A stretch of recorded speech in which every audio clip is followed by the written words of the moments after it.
The Orlando International Airport, a bustling hub of activity and a gateway to the world. A place of journeys, reunions, and dreams. Every day, thousands of passengers pass through its gates, each with their own story. But on December 16, 2024, it became the scene of a chilling crime that would shock the nation. Alison Lawrence, 57, was scheduled to fly to Colombia. She had her ticket, she had her passport, she was ready for a new adventure.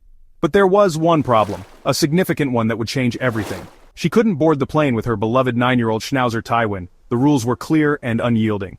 LATAM Airlines, her chosen carrier, has strict pet travel requirements. Documentation is key. Without it, Tywinn couldn't fly. Alison, it seems, didn't have the necessary paperwork. Her frustration grew as she realized the gravity of the situation. What happened next is a horrifying example of cruelty and desperation. Driven to desperation, Alison allegedly took Tywinn into a handicapped bathroom stall, seeking a private place to make a difficult decision. The details are too graphic to describe in full, but what transpired was beyond comprehension. A janitor, making his rounds, noticed something strange and out of place. Water spilled out from under a stall door, a sign that something was terribly wrong. Dog food littered the floor, a silent testament to the presence of a pet. When he looked inside, he was met with a sight that would forever haunt him. A trash bag, ominously placed, and inside, the lifeless body of Tywinn, a tragic end to a beloved pet's life. The discovery sent shockwaves through the airport. Police were called, an investigation was launched. The scene was chaotic, with passengers and staff alike trying to understand what had happened. The autopsy report was conclusive. Tywinn had drowned. The medical team worked tirelessly to piece together the events leading to this tragedy. The veterinarian's findings were clear. This was no accident. The evidence pointed to foul play, raising more questions than answers. This was a deliberate act of cruelty.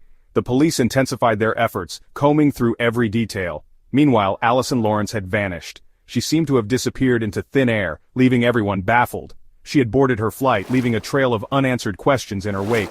Her sudden departure only deepened the mystery. Security footage showed her arguing with airline staff. Her behavior was erratic, raising suspicions. Her face contorted in anger and frustration. What had driven her to such a state? But what drove her to such a horrific act? Days turned into weeks. Weeks turned into months. The case went cold. The airport, once bustling, now held a somber silence. But the authorities hadn't forgotten about Tywinn. His memory lingered, a constant reminder of the unresolved case. They were determined to bring his killer to justice. The investigation continued, driven by a relentless pursuit of the truth. On March 18, 2025, justice, it seemed, took a step forward. Alison Lawrence was apprehended in Lake County, Florida. She was charged with aggravated animal abuse, a third-degree felony. The court set bail at $5,000, a small price to pay for such a heinous crime, some argue. The Greater Orlando Aviation Authority, shaken by the incident, issued a statement.